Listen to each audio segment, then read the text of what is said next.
Welcome to the Been There, Done That podcast with Angela Dunn-Cartledge.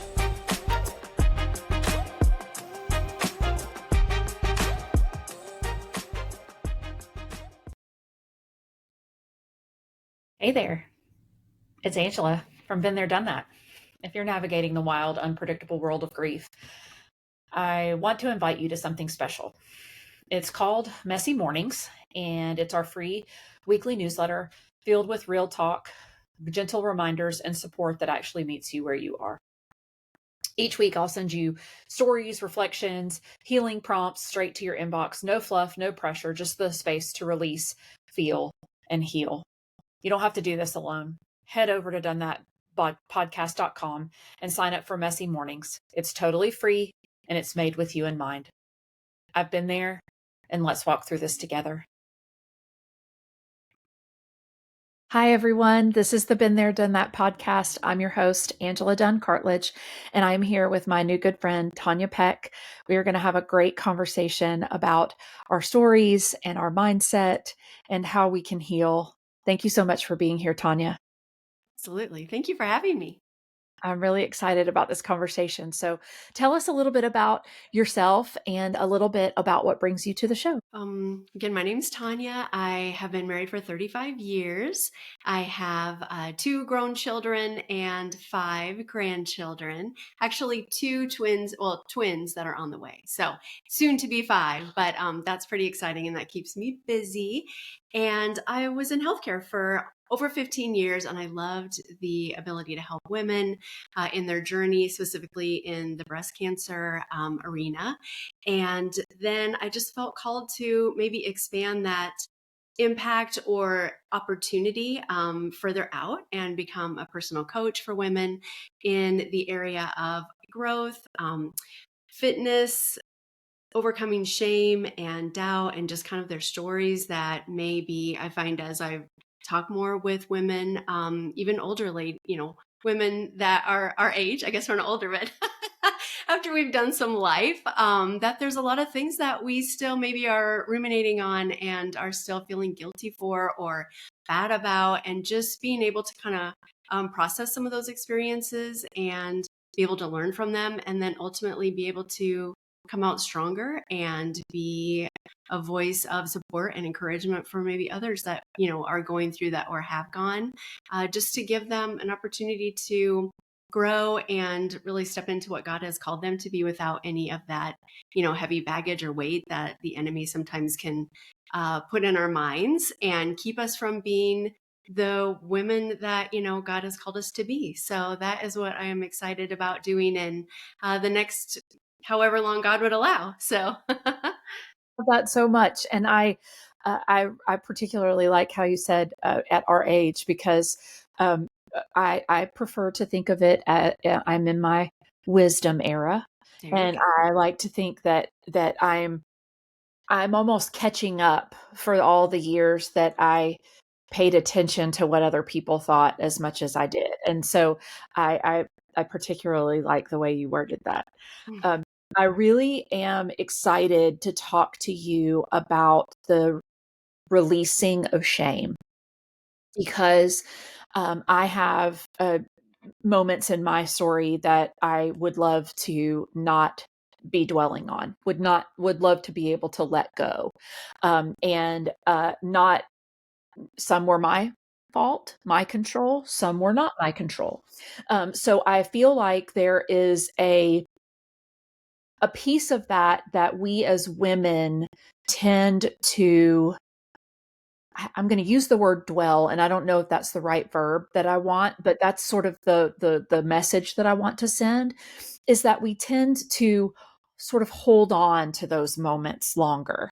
And I wanted to sort of get your feedback, think of, ask you what your thoughts are on that shame piece and how we can navigate that shame and allow it to heal. It's a good question. Lots of thoughts as you are sharing those insights. I would say that for me, the thing that that held me in that space for so long was just feeling like I couldn't share that with others, that I couldn't, be transparent with people around me that loved me. And I felt like, I just, maybe it was a lack of confidence on my part. Maybe it was a lack of faith, that people would love me for me. And like you said, just kind of thinking about the outside influences and what the world says is good and right and true and how we should behave and how we should act. And I think that those then, as we internalize and feel like we can't share, then the enemy specifically can use that to really keep us in that dark place. And in the areas that I felt really shameful by and guilt about, it, sadly to say, took me 10 years before I felt like I could be transparent with the friends that I had made, more so because I was afraid that if they knew the real me, that they wouldn't be my friend, that they wouldn't love me, they wouldn't accept me. And that was so untrue and such a lie that I believe so strongly that it took me 10 years to really test the waters, on that theory and see, okay, I'm going to put it out there, see how it goes. And they, were empathetic. They were kind. They were loving. All the fears that I had about how the response would go was not there. Now, again, you have to be intentional about the people that maybe you share those challenges with, because, even honestly, family members, that were with me during that time weren't supportive. So sometimes the people that you feel should, show up for you in a way that you want, maybe won't. And knowing that, but expecting a different result might be, disappointing. So to share openly and confidentially and freely, I would say to first and foremost, just one, don't hold it in, to find that trusted person, but to also have wisdom in who that person would be, as you start to open up. Yeah, it's really, I'm hearing you say that it's about safety, Hmm. that we are looking for sort of that safe place to land in that moment. Right. And I think that for me in my situation, partly some of that happened to me was in my childhood, some was in my adulthood. And so there was different shames as a result of that. But at the time that what happened to me as a child, I didn't know how to speak it. It didn't even really resonate, or not even resonate. I really honestly had no instructions for how to talk about something like that. And so that's where I kind of want to go next, that how we can it's how we can teach ourselves, because I kind of think of the wonderful saying that Maya Angelou had, that when you know better, you do better. So when you were a child, you did not have a fully developed brain. You were not able to create those situations, and you did not necessarily have adults around you that could create that safety. Now you're a grown up. You can do that for yourself. You can build your own nest. Right. So how can we cultivate that in our relationships? And just going back to what you just previously said about looking for the correct person, how can we cultivate that? I would say finding deep friendships, finding or looking for people that you resonate with, that maybe has similar values, similar stories in a sense. And one thing that I noticed when I was able to share more intimately, that they also then were able to open up about things that either, again, they may not have really been able to put into words, or things that they experienced that they didn't feel would be understood. So I think just whether it's in your social circle, sometimes your church circle, sometimes it is a family member, or a sister. But for me, honestly, one of my truest, bestest friends right now is someone that I met at work. And she, loves me unconditionally, and she knows all the good and the bad and the ugly, and, still loves me anyway. So I think it's, a part of just seeing who is in your life at right now, and just, being in prayer for doors to be opened and conversation to be had, because I totally, relate to your experience where the thing that it was a unplanned pregnancy that is something that held me, 10 years to really share about, because I was in a Christian school. It was in the 80s. It was very much about the appearance, of being a good person, and doing the things that God would have us do, and that anything that, it was more about, let's say, not so much hate the sin, rather than the sinner kind of thing. And so it was more about, the person, and covering up anything that might not be pleasing, to the outside world. And so I think that maybe in itself just created another layer of feeling of unworthiness, and shame. But also, as a child, having, been in a home with several divorces and marriages, and I was in lots of programs that help kids through that. And I thought I was like being, I was special, but they probably were really feeling sad about all the things that I was going through at home, where, I intended to be like, I didn't know any different. And I was just like, oh my gosh, I have like a big sister, and, all these things that, are coming my way as a gift. And so, I think, to your point, like sometimes things happen to us as children or adolescents, and we don't know how to navigate that, and we think that it's normal, until maybe we do start to have those life experiences to realize that it isn't, but it can make us better or bitter. Mhm. So in terms of my family, situation, I could have said that was, a raw deal, like that wasn't fair. Where was God in all of that? But instead, I looked at it as, okay, these are the things that went well. These are the things that didn't. And how do I want to move forward in a way, to honor the good things, and to maybe redo some of the things that I feel, weren't done the way that I would have preferred. Right. And that the mistake would have had more support along the way, or whatever. I don't even want to call it a mistake. It's more that the perceived mistake, that's better.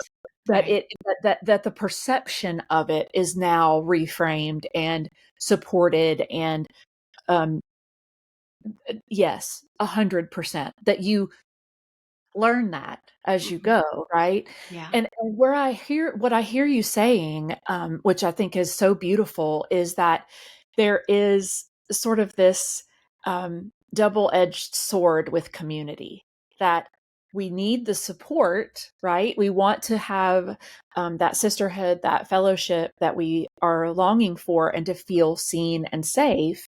And then on the other side of that same sword is the judgment piece, that we're fighting against the judgment piece by looking for the safety, and by looking for the right person to go to your point. But yet there's this, we're constantly battling both sides of it.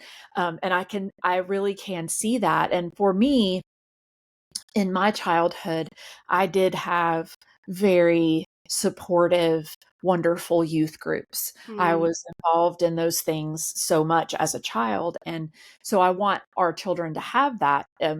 Right now, we are sort of figuring out what that looks like. But we, it's that ebb and flow, I think, that's really important. That we have to understand that it isn't a one shot and done, that we have to keep trying. And for me, what allows me to keep trying is the hope that comes with faith, that I have hope that the pain of right now, or the pain of telling my story for the first time, or the pain of what those things might look like, the pain of potential judgment, is worth it, because the hope I have is in the goodness that will come, the help that will come, the healing that will come after. So, in your experience and in your story, that community, you've already referenced it in our conversation so far, that community was double edged. You had some people that you thought you could count on, and some people that you didn't think you could count on that came forward. And how did that work for you, and how do you coach your clients now to sort of find their flow in that process? I'm thinking. You go right ahead and think. I love it. um, First, I would say to know who you are. And, some of the women that I work with have, a faith. Some have had a bad experience from it, some good. So I think just being secure in who you are, in God's eyes, regardless of anything else that, again, the world or a person or, your spouse would say that you are true, and worthy and loved and wanted. And, above all, that be secure in that, that when all else fails, the battle's already won, we can be secure in that. I think that's starting with that security and just knowing who you are can help with some of those experiences that don't go as planned, or maybe where the judgment is there. And I find people react the way that they are, not the way that you are. So, for example, like my dad, I mean, he wasn't, my parents were divorced. And when I went through the unplanned pregnancy that I referred to, he was definitely someone that was an outside appearance, like you don't share, what's going on behind closed doors. And he was not supportive. I mean, he was embarrassed and ashamed and angry and mad, and definitely was not, that person to come alongside. But that was how he was raised. That was his background and that was what he knew. So there was a time when we didn't really connect because I was like, okay, distance, and that's part of the boundaries, that as we do share or we get the feedback or the support that maybe isn't there, it doesn't mean that I didn't love him or that I didn't honor him, but it was someone that then I was going to stay more surface, until maybe there was some healing or growth in that relationship. So I think a lot of it too is knowing that those other people were based on their experiences or their thoughts or their views, may react, but it's more about them and where they're at rather than yourself. So I think just kind of knowing that first and foremost of who you are, knowing that everyone has their experience, and that can be good and bad, like you said. But also finding groups, like I said, whether it be church or there was a time when I volunteered at the crisis pregnancy center, and maybe it's working with children or whatever your story is, but kind of going into the space where you can provide that value. And then from there, if you haven't found anyone yet, there'll be people there that will be supportive and encouraging, and someone that you could open up to or have a common experience in, to be able to heal and grow in that together. I love that. And I just, you probably saw me. I physically moved when you said it's about, I mean, it's essentially about them, right? Mhm. It's about the things that their expectations, the things they were raised with as expectations, their joys and dreams, their fears, all those things kind of come into play when it surrounds something that requires support. And I think that there's so much that we don't give each other that grace for, because we are fearful ourselves in those moments. And so we say, well, why didn't you blank? Why Right. didn't that happen? And I want to go back to your answer from a few minutes ago when you said to be better, not bitter. And man, is that so real? And it's about the protection of it to me. And so sort of wanted to go there next was, um, the whole time we've been talking about the courage that it takes to be able to find support to heal through what you've been through. And that takes that you have to kind of get outside of the fear that they're going to judge you, or that they're going to laugh at you, that they're going to shun you, whatever that looks like. And I'd love to know your thought process around what it takes to I lost my train of thought, Tonya. That's okay. I'm getting there. It will come back. I know It's all it. right.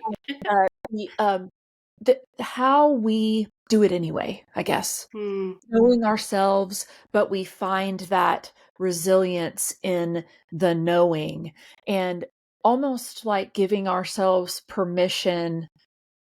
Like I've envisioning myself giving my younger self a high five. Like, Hmm. you already did it. Hmm. And even when you got told that that was not that big of a deal and you're making too big of a deal out of this is too small, you already did it once and somebody rejected the thing you were saying. So there has to be a way that we can remind ourselves. So, um, what does that look like for you, Tonya? And what does that look like for your clients to be able to work through that individually to be able to speak our truths? Sure. Affirmations. I feel like going back to, writing, knowing maybe the fears or the challenges that we have, just mentally, psychologically, just kind of speaking into what we know is true and having that. So when we do have those moments of insecurity or doubt, that we can pull that out and kind of have that as a reminder. And maybe it's, journaling some, kind of a love letter to yourself, or maybe it's just, 4 or 5 sentences, because I'm not a super great journaler, although I probably should be, but, just That's so statements. fascinating to hear you say that because I'm not either, but I Yeah. love it, and I think it's Yeah. such a great tool, but I've never honed the skill. So go Mhm. ahead. Exactly. Yes. So for me, kind of like bullet points, sometimes is an easier thing for me to spend time and wrap my brain around. Um, and I think that practice, I don't say makes perfect, but it helps. So, that first time can be scary. You're not sure what that's going to look like, but you feel more confident because stood on your own. You good or whatever the response was, you're being true to who you are and your values. And then the next time, again, whatever the outcome, I think it just builds courage. It builds courage. It builds resilience. And those things can then, kind of pour into other areas of our life. And the more confident that we feel, about the things of our past, or about overcoming them or growing from them or learning from them, then personally and for the clients, then they have courage now to transfer that into maybe a career situation or another relationship that, they may have not had success at, but now they can put those types of practices into something with that continued confidence and just hope, that we're starting to move forward, in a positive way, and growth. And I think just life in general, relationships, our spiritual walk, is not linear. And I know that we all wish it were, because how great would it be if we just kept going up, up, up, but I think just being giving ourselves grace and knowing that, we might be on a trajectory, life's going amazing, everything's popping, and then something comes that we didn't expect. And, it's not a sign of something we did or didn't do, or, a sign of growth that we are or not, where we want to be. But sometimes it's just creating awareness, for that more growth or attention's needed, or we need to press pause, or, take some time for ourselves, or whatever that looks like. And then be able to start again. So I think just giving ourselves grace and knowing that this is a journey. It's a marathon, as I say, not a sprint. And, focusing on healing or just understanding is a process. And we might never get there 100%. But if we can do a little bit every single day or every single week and, continue to add value for our own lives, but also then to create um, just impact, I would say, around those around us. And maybe it's just our family. I know some clients are like, okay, I want to do all these things, but I'm, I'm not on TV. You know what I mean? I'm not like an influencer and I'm not, but honestly, like, I feel like we have an amazing opportunity with our kids and with our spouse and with our friends, and just pouring into them and, being that source of encouragement and being a light for those moments. So I think just practice makes better. Yeah, there's no perfect, right? And Yep. I particularly like the way, that you talked about how you'll come back to it, because that was literally what I was thinking while you were talking, was that in my darkest times, that I honestly did not feel God's love. I did not know that that was there, and I did not have even a tiny pinprick of hope, that it was just so dark. But to know that if I kept going, that was the only thing that I knew, was just to keep putting one foot in front of the other, that at some point I would start to feel that hope again. And that, and maybe that was having the faith in my childhood that I did, the journey that I did, that provided that. But I just feel like we inherently, as humans, we want to believe in the good. We want to believe that there is a higher power that loves us no matter what, despite what happens on earth. We want to believe that.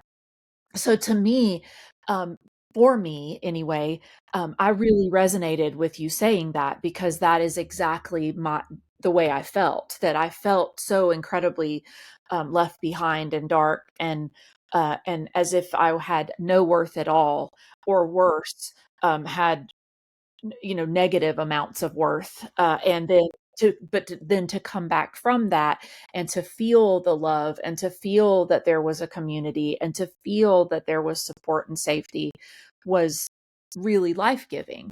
So I really love that you focused on that. I think that that really will resonate with the audience too, because it's so hard in those acute moments, and firsthand also, that it's so hard in those acute moments to think, now what? I don't even know. I am treading water, and I am being circled by sharks at this point. I Right. do not have any concept of not just being able to swim, but which direction do I even go in? And so that I really love. I want to go back a second though into protection, because I remembered my train of thought, Tanya. It came on Yay, I knew you would. that you were talking about better, not bitter. And that protection piece for me really did become not really a bitterness per se, but it was more that I wanted to put everybody I loved in bubble wrap. Mm, And it was that kind of a concept, and without letting them experience things, that was stunting them, not me. I was thinking that was protecting me and protecting them, but it really wasn't. And so how do we encourage each other to live knowing that there is pain coming? mm, that's a great question. Hmm. I don't know. I mean, I love that answer. it's, I think, especially as moms, I mean, I think any good parent wants to protect their children from all the things. And when life happens, I don't know how we could, we can't really keep them from it, but just be a soft landing, for them to not be the things that maybe we experience in terms of the judging or the critical or the blame, and just listen. We may not understand, we may not like it or approve, but just to have that neutral conversation and ask questions and be empathetic. I don't, especially with kids, like, and you know we had challenges as kids, and we all do. But now with, social media and just so many things that vie for their attention, I I I can't imagine, the things that they're processing. And so I think even as much as, like you said, we would want to keep them from things that we would be fearful of, there's probably a whole other landmine out there that we don't even know about. Which is scary in itself. You're just like, "Oh my gosh." I And mean, you think about what we did as kids and the things that we experienced, that we had landmines that our parents didn't know about, and exactly. we navigated and we figured out and we did all of those things, and yet here we are. Mhm. So I have to believe, to your point, that there is, again, joy and hope in the just keeping going thing, Right. just keep swimming kind of concept, that we're gonna get there together. Because, to your point again, you and I have did not have this when we were kids, so we don't Right. know how to parent that way. We're gonna learn as we go. Right. I think there's so much strength in giving each other that permission to do that, but we almost have to go up and say, Tonya, you haven't told me anything about your story, but I'm going to go ahead and give you permission to tell me if you want to. Mm. It's almost Right. needs to be that blatant. Like we need to wear Right. a name tag on our sleeves. Right. We've been through a Exactly. lot too. We can Ex talk. We'll talk to you, exactly. because Yes. we don't give each other the enough chance. Mhm. We're Yep. we're we're holding back. We're Yeah, we're we're in that stuck place. So, for sure. uh, And I think creating that space takes intentionality. Nowadays with our, work, we talked about work and to-dos and kids, and there's, practice and, you know, weddings and birthday parties and like a million things that are on our schedule, which can be all good. But then I think unless I was in like a small group, or unless I have, invite someone out for coffee to have that one-on-one conversation, those deeper conversations don't happen. And I think, even if we wanted them to, there's just not an opportunity for us. So I think that that would be definitely something go forward as we want to have more closeness and more connection with people, to create those opportunities to do so. Because in passing each other, it doesn't happen, And again, it's not because of anything we're not doing or that we're intentionally not doing, but we have to vie for that time. yeah, I think that's really great advice, and that uh, we it doesn't have to be that we are committing 100 hours a week Hmm. at first, Right. Yeah. that we can grow to that and allow ourselves to grow in that, and not uh, that I'm about to go to a different spot. So what I wanted to say was, not be frustrated with ourselves that it takes a while to build up to the level of commitment that we want, um, because we want things so fast. Absolutely. We want we don't understand that it took us 10 years to Hmm. be able to speak our truth. Hmm. We want everybody to be instantly with us in that journey to the 10-year mark all at once. Right. And it doesn't work that way. We have to work it. We have to actually do the steps. And I think we've sort of lost a little bit of that ability, to do that, to actually grow. I heard it said best that we have an intolerance problem right now, that we aren't tolerant of our own discomfort, let alone someone else's. And that's where I think what we're getting at is that, in order to sit and be able to speak our truth, we have to be willing to hear the response, Yeah. regardless of what it is, Right. whether it's supportive or not supportive. You Right. touched on this earlier. And that piece, I think people say, well, never mind then. I'll just leave. I'll just not speak it. Not realizing that by not speaking it, you're not giving them the chance to be supportive.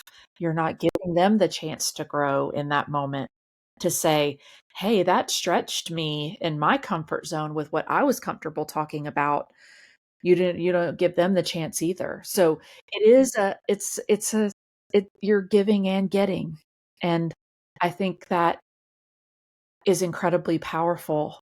And we can do it this way. We can do it over the interwebs as we are Right. doing right now.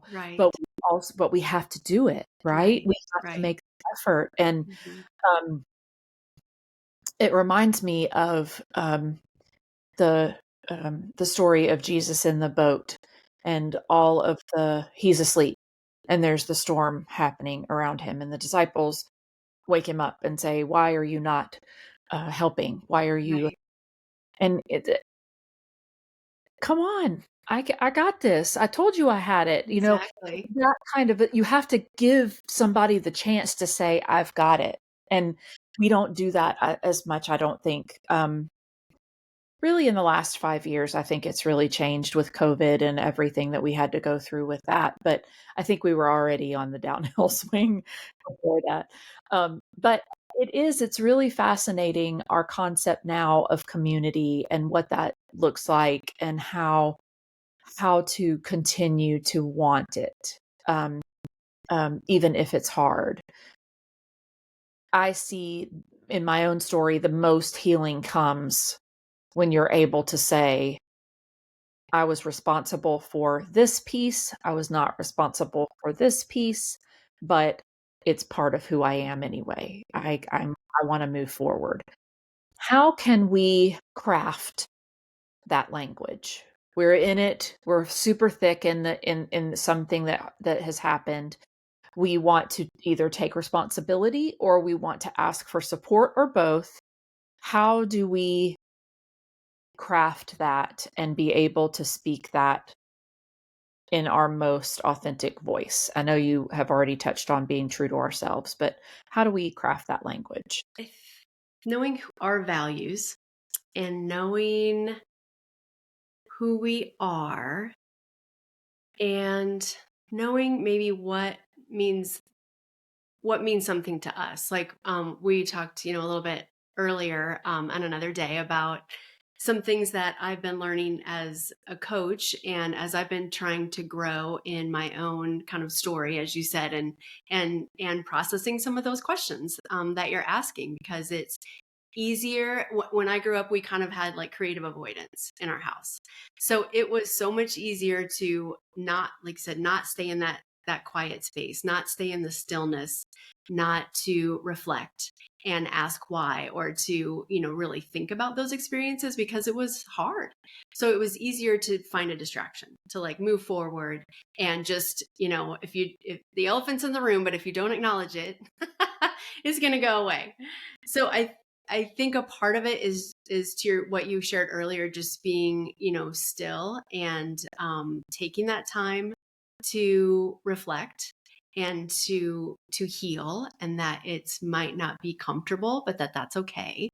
And to the certification that I finished, it's Mike Foster was the author, and it's your primal questions, the 7 primal questions. And it really speaks to that in childhood, there's things that we process in our, kid logic, that may or may not have been true, but it's how we perceive the world. And then as a result, created kind of what was important. And so in his coaching, there's like 7 questions and most of us tend to gear towards one, because we have all of them, of course.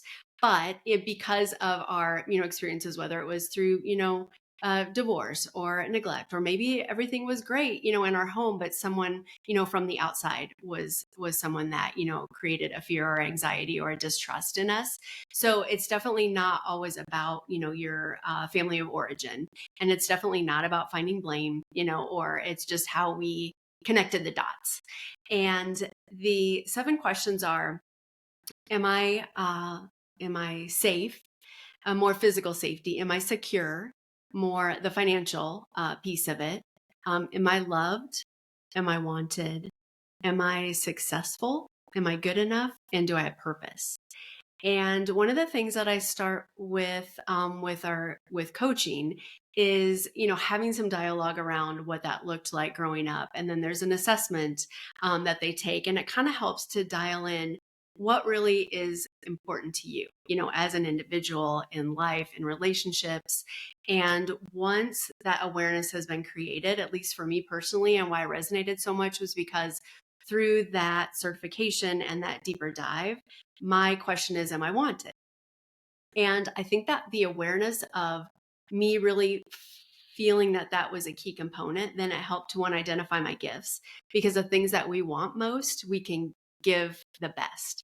So I want that wantedness, in social settings, or, in relationships, all those things. But then because that's important to me, then when we're in a room and maybe someone's kind of off to the, corner and not engaged, then I'm like, can focus on them. And that's kind of like my go-to, and to bring them in to create that wanted feeling. So it's definitely a tool to help to identify our strengths, not just to look at, say, oh my gosh, like look at all the things that I need to work on. But as a result of that, then I've also learned that when I'm in those situations, and when clients in those situations where what their question is, and those answer to that question is not being met with a yes. So if I'm in an environment where I'm not feeling wanted, then I tend to maybe do things that, or think things that are unhealthy, to try to create that acceptance. So maybe it's people pleasing, maybe it's just being kind of chameleon, in your environment, not having an opinion, just going with the flow, kind of those types of things that are habits that really aren't true to who I am, but I'm trying to create that wantedness that I have. And so that has been really helpful as I've coached clients to be able to find their voice, but then also to be able to grow from it, is to kind of have that awareness about, okay, if safety is important to me and I'm not feeling safe, these are the things that I do to try to create that safety, and they may be harmful. They may not be helping you. So to stand firm in that and be like, okay, these are I am safe. And that's the key, is to turn kind of our experiences and being in that quiet here and now, instead of questioning it, like, am I wanted? Am I loved? To know that I am wanted. I am safe. I do have a purpose.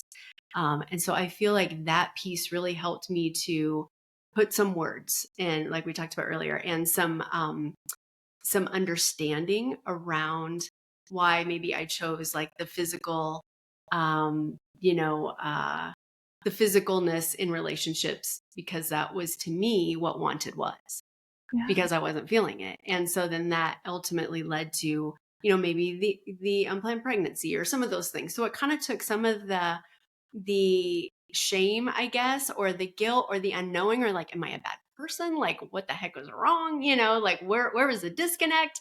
To kind of look at, yes, God is our foundation, but as here on earth, as people, as we're wired from our experiences, what meant something to me. And as a result, really throughout my whole life, that's the question that I'm going to kind of fall back on.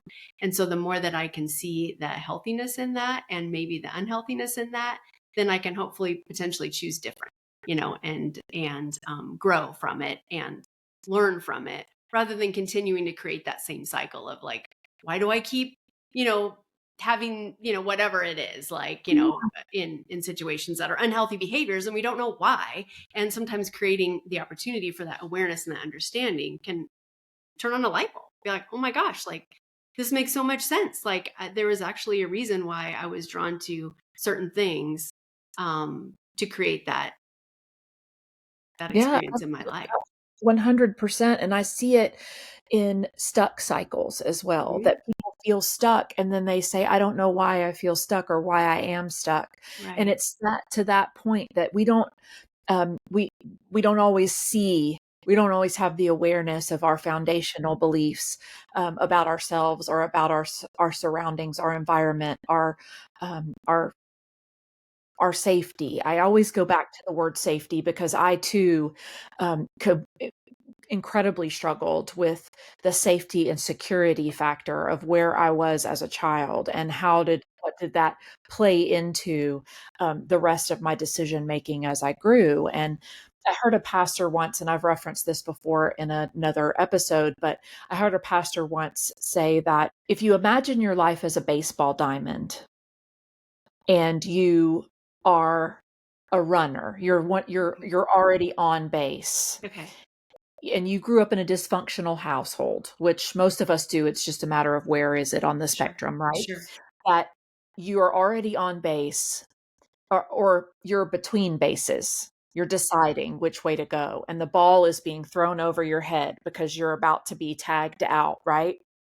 All you want is to get to a base. You'll do anything to get to a base and be safe.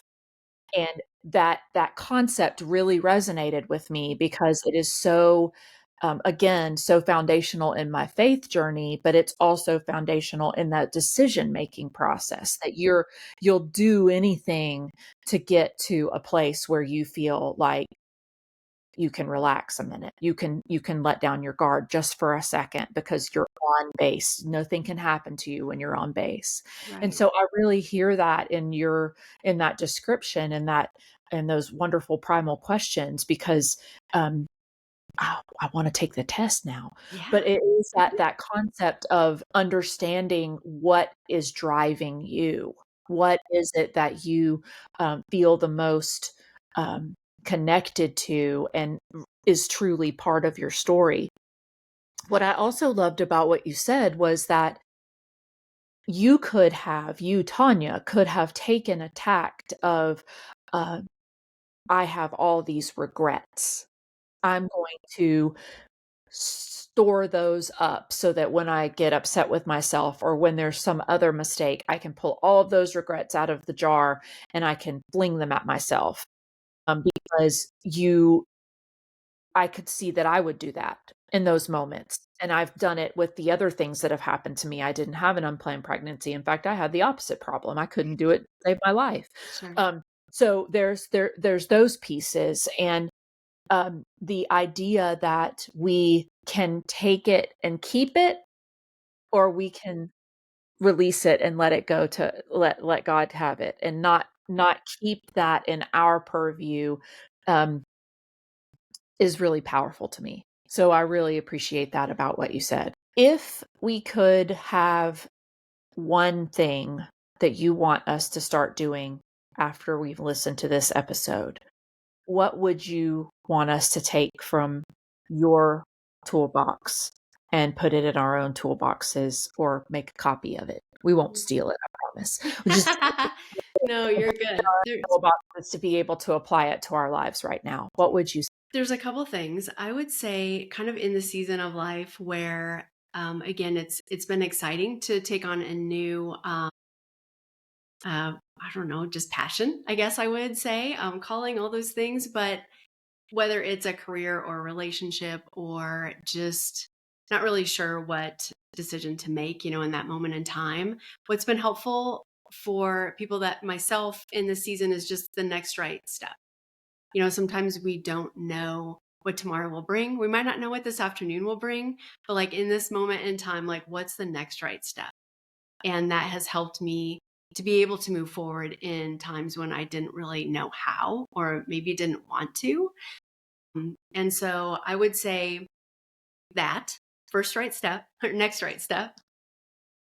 And from there, we'll figure it out. Like this isn't kind of a segue from something else, but just thinking about, when we're in those times of not sure where it's going to go or where it's going to lead, but to know that God has a plan, and that it's going to glorify him first and foremost, but also we're going to see hopefully the why, before.